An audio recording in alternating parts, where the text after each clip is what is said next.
My name is Justin, and I am a recovering glossophobic. That means fear of public speaking. In college, I failed my public speaking course. At my club humorous contest, I came in second place. My name is Justin, and I am the 2020 District 47 Humorous Contest champion.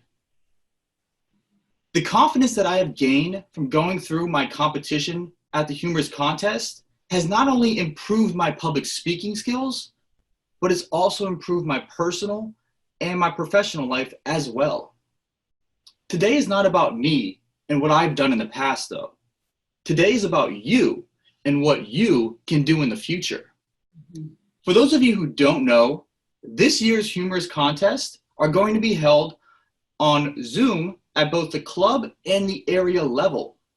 And if 2020 has its way, possibly the division and district as well. So what I want to do is I want to share with you what I learned. Because last year, during the contest, I had to give my humorous speech in person at the club, area, and division level. And then I had to adapt to Zoom at the district contest. So this is what I want you to do.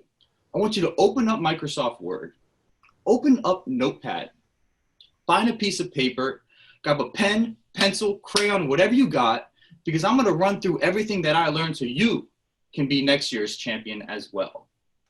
Now, before we get to Zoom, I want to address the elephant in the room.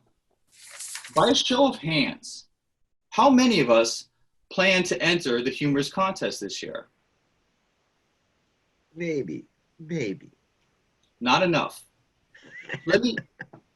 Like many people, I thought you had to be a comedian to enter the humorous contest. But let me let you in on a secret. Only 15% of your score is based on humor. The rest is things we do every week in and out of our Toastmaster meeting. So let's just jump right into it. The first thing is we got to have some light. And the more light, the better. We want to put that light behind the recording device and have it facing you.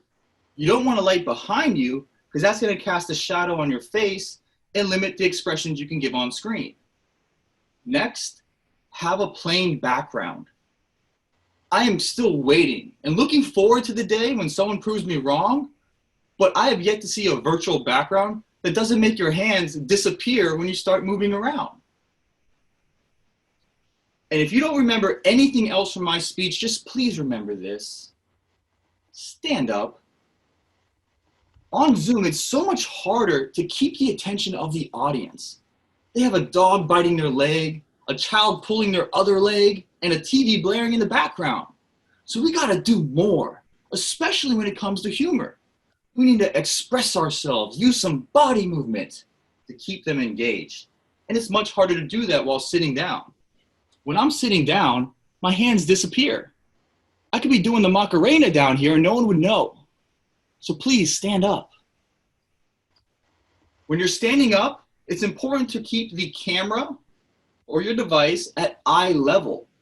This is easier said than done and probably requires you to stack some boxes or anything you can find to lift that camera up. Now that the camera is eye level, you want to stand 3 to 5 feet away from the device. What this does is this creates your stage. Look at my stage.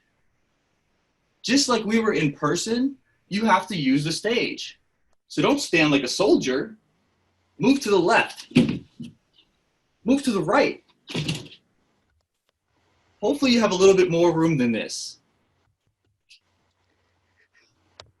And I can't stress this enough. Practice, practice, practice. I don't need to be cliche about that. We all know the importance. So on the competition night, not only did I practice prior, recording my speech, sending it to club officers, sending it to anybody who would watch it and evaluate it. On competition night, I used masking tape to mark the floor, to the left, to the right, and in front of me. That way I knew just as far I can go to the left, to the right, while staying on screen. Because it's important to remember, you want to keep your face and hands on screen as much as possible. Speaking of moving forward, I don't know what it is about it, but I love coming up close to the camera. It just gets weird and awkward. It reminds me of giving a speech in person and staring somebody right in the eye and them having to give you your undivided attention. So this is a technique that I use that I encourage you to use as well. Moving right along, dress to impress. I know you're at home, but leave those pajamas in your drawers and just put something nice on. And really you don't have to wear it from the top up. What I think really set me apart from my competitors was the use of props. In my opinion, you can't use enough. I had my girlfriend pour water on my head. She smacked me from off screen. I brought her on camera to give me a kiss. And my grand finale was eating a Popeye's chicken sandwich. And you can bet if it wasn't 7 a.m. in the morning, I'd have one right now. So I stress the importance of practice, but I want you to know that I gave my winning speech, probably rehearsed it 100 times, gave it to 4 different clubs for a total of 12 times. So use those resources around you. Record your speech. Send it to myself, to a district officer, to your club officers, to the person to the left of you, to the right of you.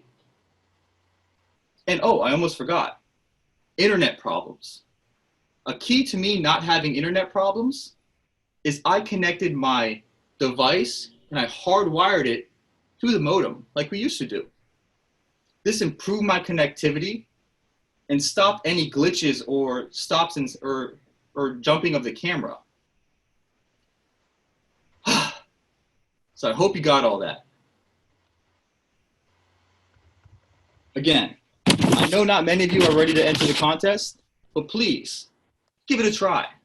All we need is a funny story with a couple punchlines and hopefully one good laugh at the end.